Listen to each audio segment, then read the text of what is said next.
Evening. Early this morning, fire department crews responded to assist on the scene of a mass shooting. It's the type of call that you hope never to receive. I want to commend the paramedics, officers, EMTs on scene whose professionalism and skill assisted in the swift response and treatment. In total, we had more than 30 individuals from Akron Fire who responded, including 8 medical units, 2 fire engines, a ladder truck, 2 battalion captains, our department safety officer, and myself. I also want to commend the professionalism and expertise of our safety communications personnel throughout this incident. Their work ensured a quick response. The scene covered a large area, and it was chaotic upon our team's arrival. They quickly and efficiently triaged patients, prioritizing the treatment and transport of those in need of critical care.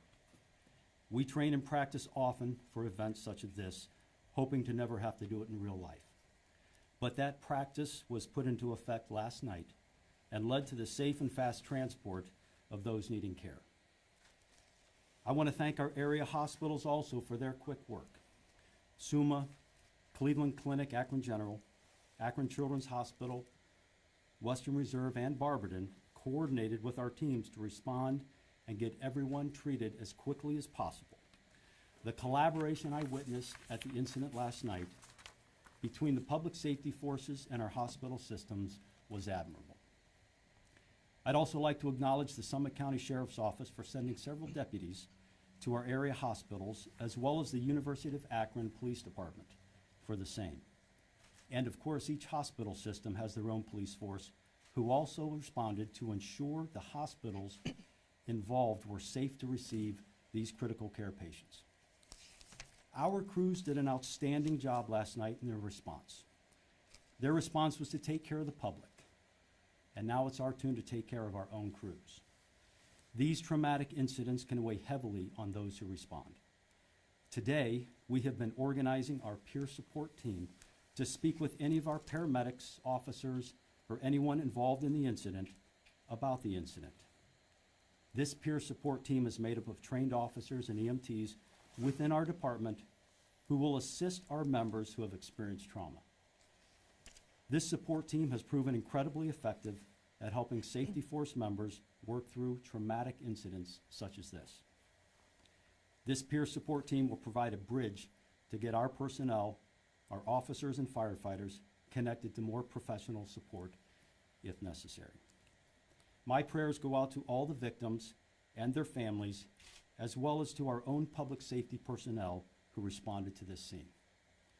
At this time, I'd like to invite Mayor Malik to the podium.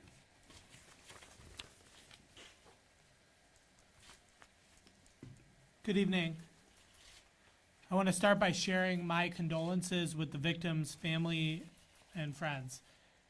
My heart goes out to the young man whose life was senselessly cut short and to everyone who was injured.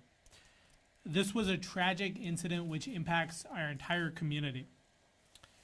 All incidents of gun violence are tragedies, but here the sheer number of victims is shocking and deeply concerning. We can only be thankful that of the 25 individuals who were injured, we did not have more fatalities.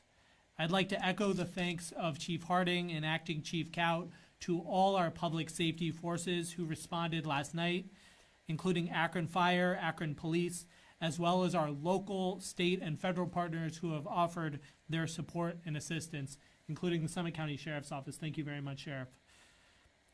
We know that this country has a gun violence epidemic and that this is the latest in a long line of incidents we have seen across the nation.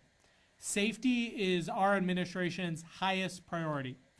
The City of Akron and our Akron Police Department remain committed to fighting all violence, especially gun violence. I want to be very clear.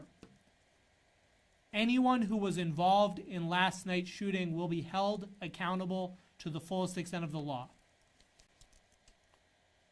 If there is any retaliatory violence committed as a result of this shooting, anyone engaging in that will be held accountable to the fullest extent of the law as well. Tonight, we are calling on our community to get involved. There are people out there who know the person or persons involved, and I implore you to speak up. As Chief Harding mentioned, to everyone who was present at the party at the time of the shooting, we need you to speak with police. You have an obligation to speak with police and help us solve this case. As he said, even the smallest detail can help us find the answer to this case. We have to find a solution to further violence. Tonight we are announcing that the Summit County Crime Stoppers have offered a $5,000 reward for any information that leads to the identification, arrest, and successful prosecution of a suspect in this case. Additionally, the U.S. Marshal's Office has offered up to $7,500 towards the same information. That leads to a total reward of $12,500 that's being offered. I want to thank Summit County Crime Stoppers and the U.S. Marshal's Office for their generous support. I'll repeat the tip line for anyone listening at home. You can call the Akron Police Department Detective Bureau at 330-375-2490 or 330-375-2TIP. Citizens may also provide anonymous information in the following ways. You can reach out to Summit County Crime Stoppers at 330-434-COPS or text TIP-SCO with your tips to 274-637. Or you can download the Akron Police Department app. You can submit information by texting TIP 411, which is a two-way communication process, or by accessing the link on our website, akroncops.org. We want to emphasize that all of those options I just mentioned are fully anonymous. We will share further updates in this case as they become available, and we hope to have a suspect and or arrest information to share with you all very soon. Before we get to question and answer, I'd like to also thank the elected officials who are here with us this evening to lend their support. We have Akron City Council Vice President Jeff Fusco, Akron City Council President Pro Tem Brad McKittrick, At-Large Councilwoman Linda Amobian, At-Large Councilman Eric Garrett, and Ward 5 Councilman Johnny Hanna. As I mentioned before, I'd also like to thank you, Sheriff Candy Fothery, for being here and for your office's support. And I want to thank all of the elected officials and other leaders who have reached out to me today to offer their support. And I appreciate everyone, and on behalf of our community, I appreciate the messages of support and encouragement. And now I'll turn it back over to Captain Miller to lead our question and answer. Thank you, Mayor. As a reminder to media, there are going to be some questions that we cannot answer. Again, the investigation is in its early stages. It's ongoing. There are certain aspects of the investigation that are sensitive, and we won't answer that to maintain the integrity of the investigation. The other thing I'd like to remind you is please ask your questions one at a time.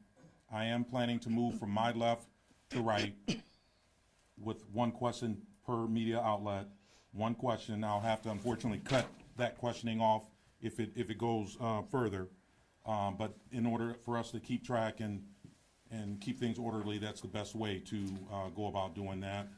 The other thing I'll mention is we are live streaming this, so if you would, please speak probably intentionally louder than you normally would when you ask your question, so that it can be picked up in the microphone that we're utilizing to live stream.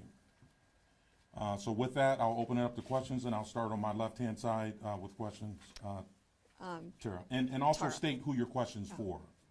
Tara Morgan with News 5. Any indication from anyone at the party that they were being targeted in any way, or multiple people at the party?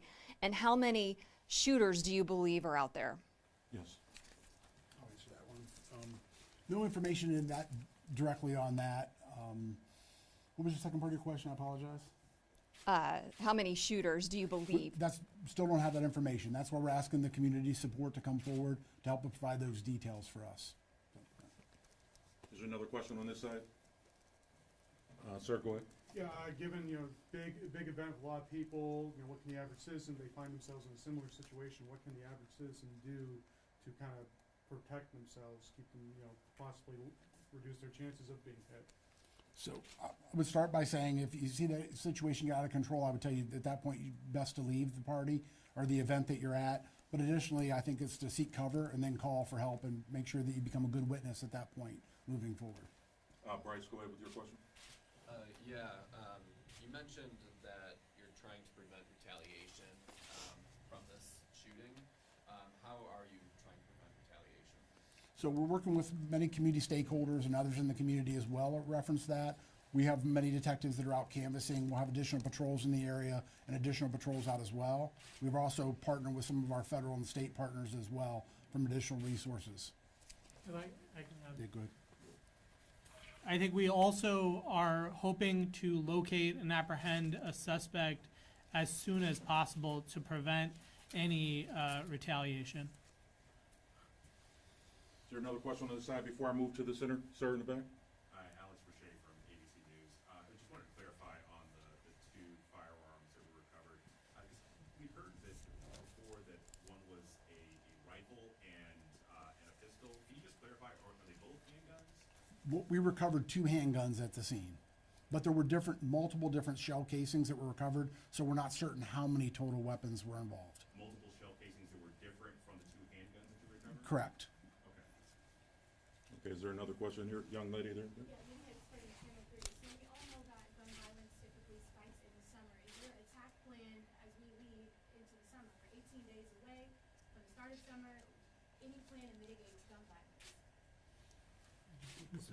Yeah, so we're aware of that. We do see a spike of calls in general over the summer, so we work on staffing and additional staffing in those regards as well. We'll also have our community engagement teams out as well, proactively looking for that. There's also the city, when I'll let the mayor speak on, or have other initiatives that we're implementing as well to assist with gun violence.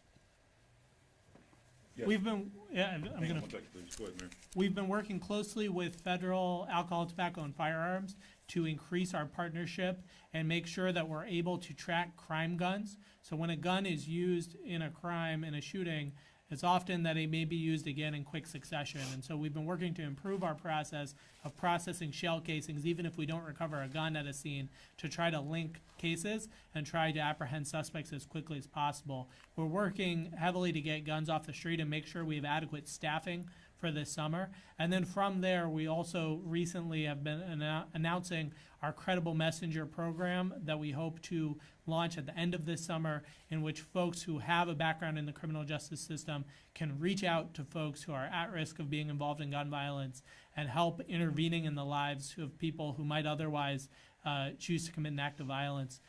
Furthermore, we're working very closely with a lot of our nonprofits in the community to work on youth opportunities so that our young people have things to do that are positive, that are energizing, that are empowering, that do not lead them down a path towards committing violence.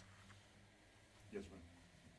Lydia Sparrow from Free News. So, to follow up with what you said from ABC, it's a follow-up and then I have a question. Regarding the shell casings you found, on social media, we heard a post and it seemed like there was a semi-automatic weapon that was used in the actual shooting, not the people firing back. So if you can clarify that, that would be great, and then I'll give you part 2. Yeah, there were multiple different shell casings at the scene, so there were several firearms that were used. I'm not gonna share what all of those different, we recovered in excess of 35 shell casings from multiple different weapons. One of them does appear to be a rifle.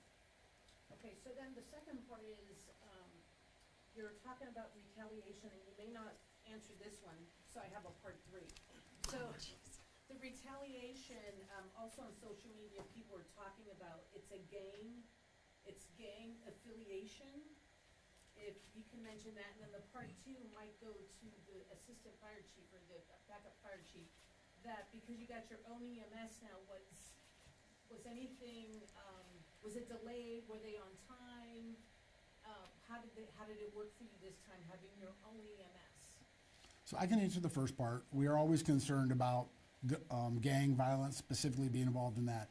As I mentioned, we don't have a for sure suspect at this point. So be remiss to say for sure that is the motive that was involved, but that's why we're asking for the community's help and support to help us with that information, but it was absolutely an area we are exploring. Acting Chief Cowett. So I'm not exactly sure about the own EMS. We've been operating City of Akron with an EMS department for many years.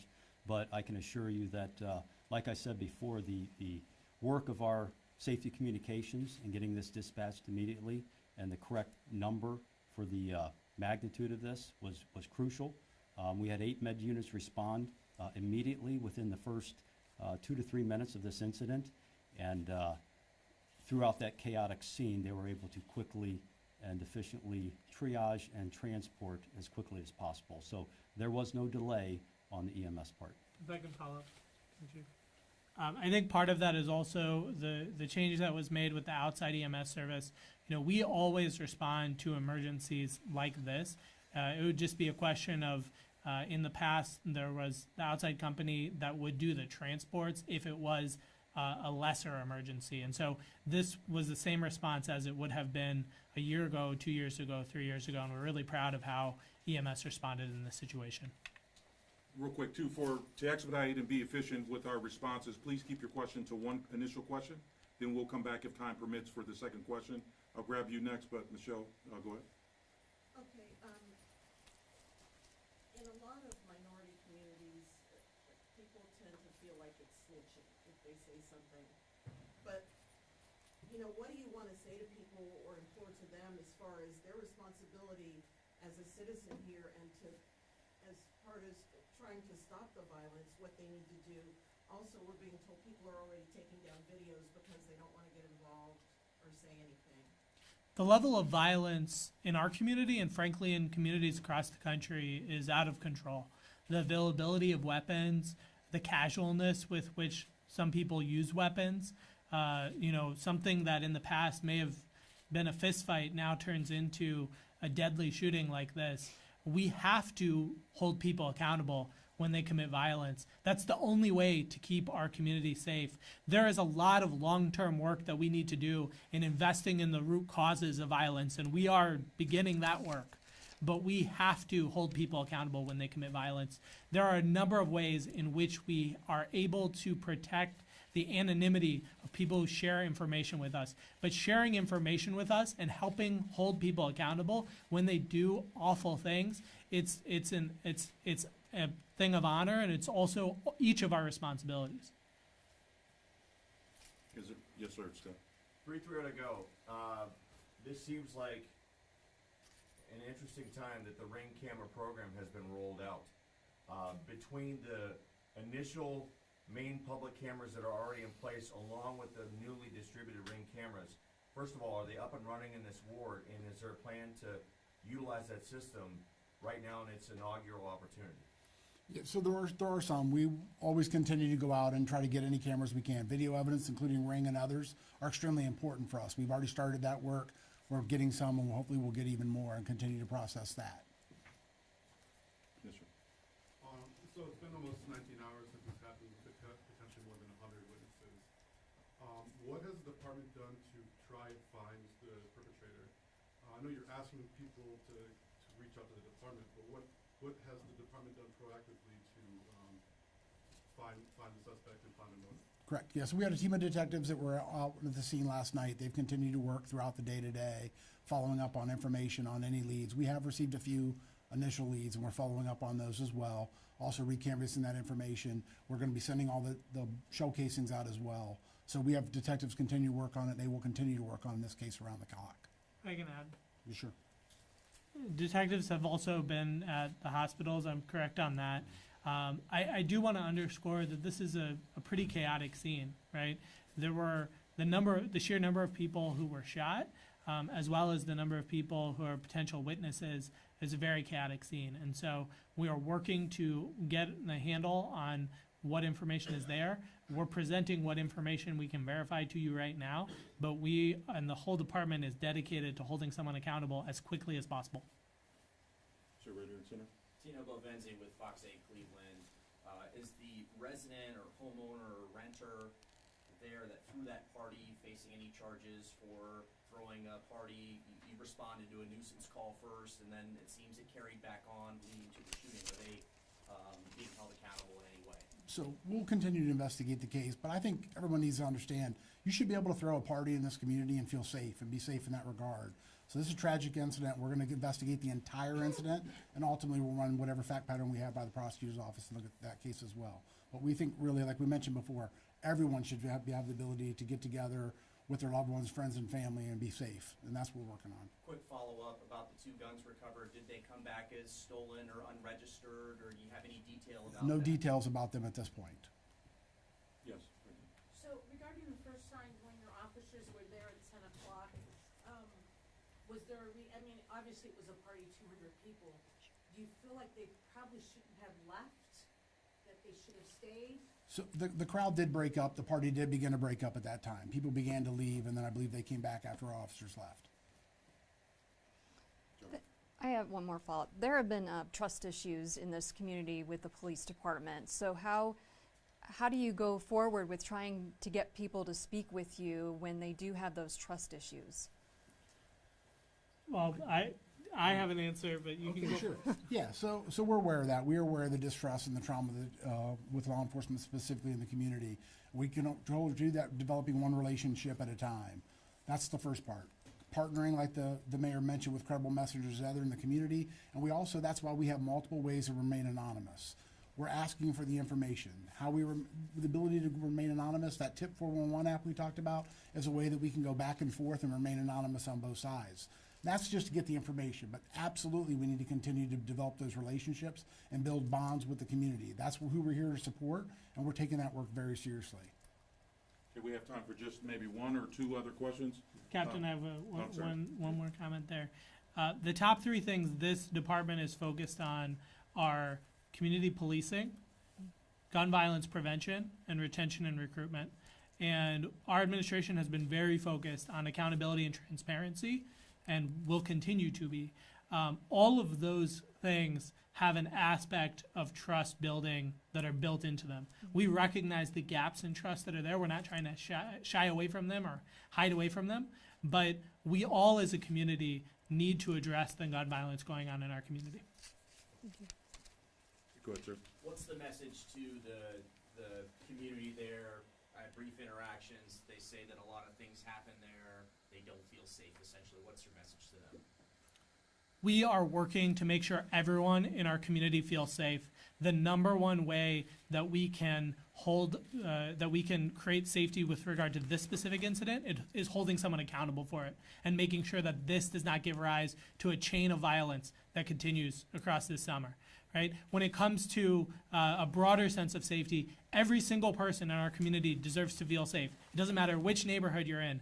Everyone deserves to feel safe. And so some of the things we're talking about, whether it's really making community policing a centerpiece so people see officers walking the beat and are able to build those relationships, working to make sure we have the staffing that we need across the summer, to make sure we can respond to events at the front end and hopefully prevent events like this. There are so many different aspects of it, and we're not going to fix this overnight, but we are committed to it. We're not hiding from it. We're not shying away from it. I was out there this morning at the scene. Our police department is working to address this as aggressively as we can.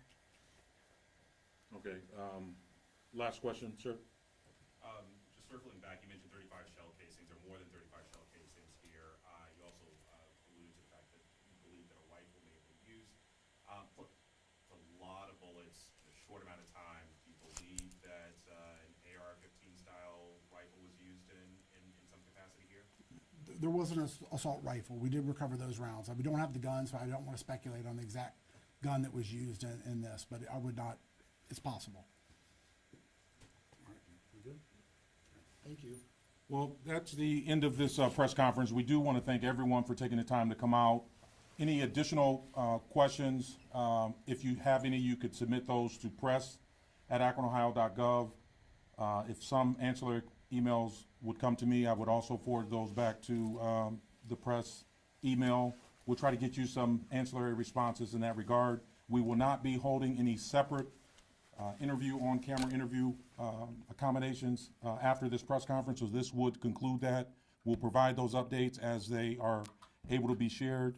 As we reiterated, this is very preliminary. There are a lot of moving parts. As many of you mentioned, there are a lot of nuances and victims and witnesses